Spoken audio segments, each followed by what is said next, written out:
Hi friends, ఈరోజు Sunday కదండి. Sunday వచ్చేసరికి ఏదో ఒకటి వెరైటీ చేయాలనిపిస్తుంది కదా. ఈరోజు నాకు అలా అనిపించి గోంగూర చికెన్ చేస్తున్నానండి. ముందుగా ప్యాన్ పెట్టుకొని ఆయిల్ పోసుకున్నాను. ఇలా ఒక రెమ్మ కరివేపాకు వేసుకోండి.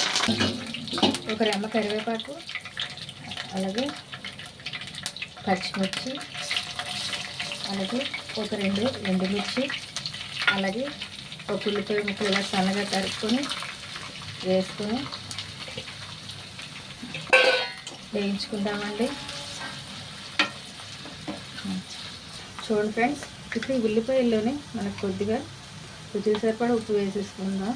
ఎందుకంటే ఇలా ఉల్లిపాయలు వేగేటప్పుడు ఉప్పు వేసుకుంటే మనకు ఉల్లిపాయలు తొందరగా మగ్గిపోతాయండి. ఇప్పుడు ఇలా వేసుకున్న తర్వాత ఒక 2 నిమిషాల పాటు ఇది వేయించుకుందామండి. చూడండి ఫ్రెండ్స్, 5 నిమిషాలకి చూడండి మనకి ఉల్లిపాయలు ఇలా వేగిపోయండి. ఇప్పుడు ఇందులో 1 స్పూన్ అల్లం వెల్లుల్లి పేస్ట్ వేసుకుంటున్నాను. వేసుకొని పచ్చివాసన పోయేంత వరకు ఒక 2 నిమిషాలు వేయించుకుందామండి. ఇప్పుడు ఇందులోనే మనకి రుచి సరిపడా కారం వేసుకుంటున్నాను. కారం వేసుకొని ఒకసారి ఇలా వేయించేసుకుందాం. ఇప్పుడు ఇందులోనే చూసారా, ఇలా ఒక 2 నిమిషం చాలండి, ఎక్కువ వేయించుకోవద్దు. ఇప్పుడు చూసారా, ఇందులోనే ఇలా సన్నగా తరుక్కున్న ఒక 2 టమాటా ముక్కలు కూడా ఇందులో వేసుకొని మగ్గించేసుకుందామండి.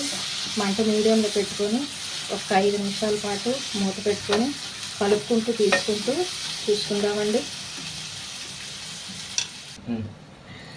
చూడండి ఫ్రెండ్స్, ఇలా చూడండి టమాటా కూడా ఇలా మగ్గిపోయిందండి. ఇప్పుడు ఇందులో మనం చూసారా, ఇలా ఒక 2 గుప్పెళ్ళు గోంగూరని ఇలా నీట్గా కడిగేసుకున్నానండి, తీసి పెట్టుకున్నాను. ఇప్పుడు గోంగూరని కూడా ఇందులో వేసుకుంటున్నాను. ఇందులో వేసుకొని మంట మీడియంలోనే ఉంచుకొని ఇది కొంచెం మగ్గేంత వరకు కలుపుకొని మూత పెట్టేసుకుంటామండి. చూడండి ఫ్రెండ్స్, చూడండి మన గోంగూర కూడా ఇలా చక్కగా మగ్గిపోయిందండి. ఇప్పుడు ఇందులో మనం ముందుగా చూడండి, ఇది చికెన్ అండి. ఇది 1 గంట పాటు ఉప్పు నీటిలో నానబెట్టుకున్నాను.